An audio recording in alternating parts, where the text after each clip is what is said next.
Boa noite a todos. Quero agradecer, obviamente, ao Tiago, ao Cineb, e cumprimentar todos os membros dessa douta mesa, né, pela honra de ter me convidado para vir aqui. Imagina ser homenageado, eu agradeço com muita humildade.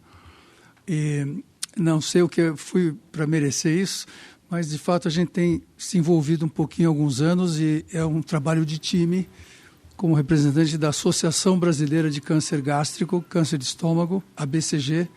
Foi uma entidade eminentemente acadêmica, científica, não tem nenhum matiz político, ideológico ou religioso ou de outra natureza, exceto o estudo do câncer de estômago, o desenvolvimento de ensino e educação sobre o câncer de estômago, sobretudo a conscientização, e que nós trabalhamos já há alguns anos, campanhas de prevenção. A coisa mais importante na vida de modo geral, mas na saúde, é prevenir, né? Prevenir melhor que remediar, um ditado brasileiro. E o câncer de estômago, que não tem muita mídia, ele simplesmente é o quarto dos cânceres a matar de todos os cânceres. Que loucura, né? Só que as pessoas não sabem, porque não tem mídia. Ele é praticamente o quinto de incidência, ou seja, número de casos novos por ano, mas é o quarto a matar. Por quê? Porque na maioria das vezes, infelizmente, ele é descoberto avançado. O segredo é pegar ele precoce. Tem uma entidade que é chamada câncer gástrico precoce, ele é superficial e é possível diagnosticá-lo com endoscopias, né, digestivas altas. Isso é fundamental. Precisa ter treino para poder reconhecer, não basta ter o aparelho, mas com isso você cura o câncer. O precoce tem uma cura de 95%, 99%. Mas quando ele vai invadindo e com a chance de se espalhar no organismo, já cai muito. Para os senhores e senhoras terem uma ideia, se estima pelo INCA e pelo um Instituto Internacional da Agência de Pesquisa do Câncer, a estatística é mais ou menos a mesma, 21 mil casos novos serão diagnosticados de câncer de estômago por ano. Esse ano haverá 21 mil casos novos. Só que destes, menos de 20% estarão vivos em 5 anos. Veja a gravidade.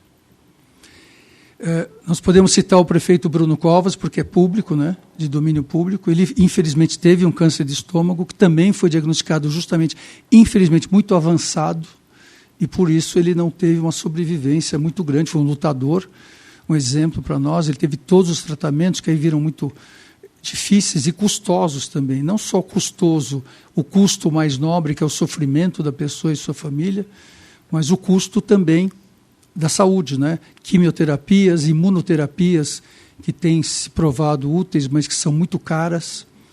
E se a maioria dos pacientes forem levados a esses tratamentos na hora que virarem um padrão de tratamento obrigatório, vira uma fortuna. Isso quebra o sistema de saúde.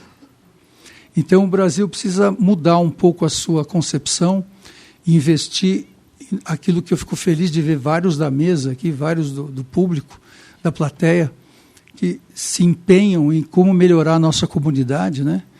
Nós temos a dádiva da nossa vida dada pelo o Criador, né, o Altíssimo, que todos aqui honram, né, pelo que eu vejo, Deus, né? E o que a gente faz com essa vida, né?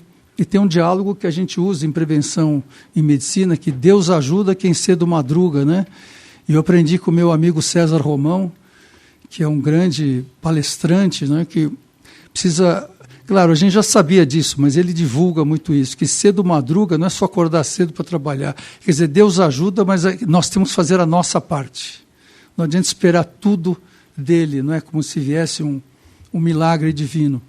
Então, precisamos ter consciência, precisamos, sim, ter acesso à saúde, é fundamental, isso é um problema importante, mas nós temos o SUS, e a maioria dos pacientes com câncer de estômago, que é um exemplo, veja, ele só perde para próstata, mama e pulmão, olha que, para dar a dimensão do câncer de estômago. Precisa ter acesso à saúde, aos exames de prevenção, mas o paciente precisa querer, ele precisa ir ao médico, ele não pode ficar em casa parado.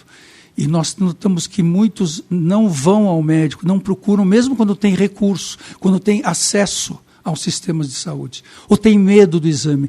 E muitos de nós na BCG achamos que talvez a psicologia do brasileiro é que ele tem também medo do que vai encontrar. Ele às vezes foge do exame porque ele tem aquele dito, quem procura acha, não vai muito no médico, quando o raciocínio é o contrário. Se eu for ao médico, mesmo que eu diagnostique uma lesão precoce, eu curo eu fico curado, né? E eu mantenho a graça divina da vida, que é nosso bem maior. Eu não vou cansá-los aqui mais do que isso, e dizer que a Assembleia Legislativa Lesp virou parceira nossa. Em 2017 lançamos o primeiro apelo com a ajuda do então deputado Márcio Camargo. De novo, nós procuramos quem nos ajuda, nós não temos nenhum viés partidário de um lado ou de outro. A gente espera que os políticos e os governantes tenham essa mesma postura, que é uma causa de todos os brasileiros. Ele nos ajudou a lançar para a semente do que seria o mês do câncer de estômago, do mesmo jeito que o Outubro Rosa é um exemplo do mês do câncer de mama, né? Para o sexo feminino a maioria. E eu ajudei, aí a Covid veio e atrapalhou tudo, né? Mas em plena Covid eu tive ajuda, fui atrás em nome da BCG, alguns estados foram criando, e a deputada Carla Morando, que é daqui da Lesp, ela era líder do partido dela, nos ajudou, pegou a corrente deixada inicialmente pelo deputado Márcio Camargo, e nós ajudamos até a elaborar um projeto de lei que criou em São Paulo o mês do câncer de estômago, em setembro, e o dia da conscientização e da prevenção do câncer de estômago, dia 28 de setembro, que todo ano é comemorada, foi sancionada em lei pelo então governador Dória, foi importante isso, e vários estados têm.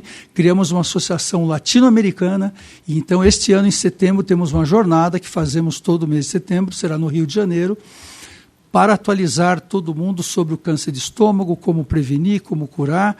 E de fato, se eu posso agradecer a vocês, esse palco aqui hoje não é meu, é da Associação Brasileira e de todas as universidades brasileiras de ponta que estão envolvidas e comprometidas nisso há tantos anos, os vários estados, os vários secretários de saúde, o ministro da saúde, enfim, todos que possam somar forças, porque é a causa de todos nós, para evitar que ele apareça com uma dieta saudável, cheia de vitaminas, alimentos frescos, evitar determinados alimentos que possam interferir, tabaco e álcool, de fato, estão envolvidos no câncer de estômago. Tem uma bactéria chamada Helicobacter pylori, que quando ataca o estômago pode, com muitos anos, transformar o estômago para o câncer. Então, quanto mais cedo evitamos maus hábitos, não é verdade? Vale para tudo na vida.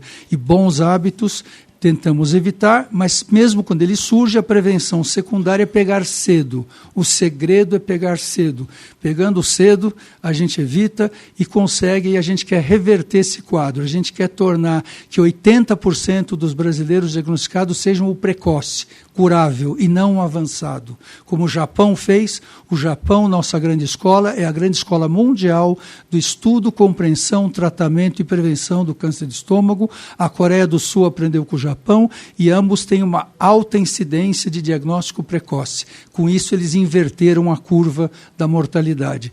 E nós queremos aplicar os ensinos japoneses, os ensinamentos japoneses, temos feito há muitos anos, para que o Brasil, que é um país continental, possa vencer essa doença. Contamos com a ajuda de todos vocês, nas suas comunidades, nos seus bairros, nas suas igrejas, enfim, aqueles que vocês podem influenciar para que isso seja modificado. Muito obrigado pela atenção a todos e desejo uma boa noite a todos.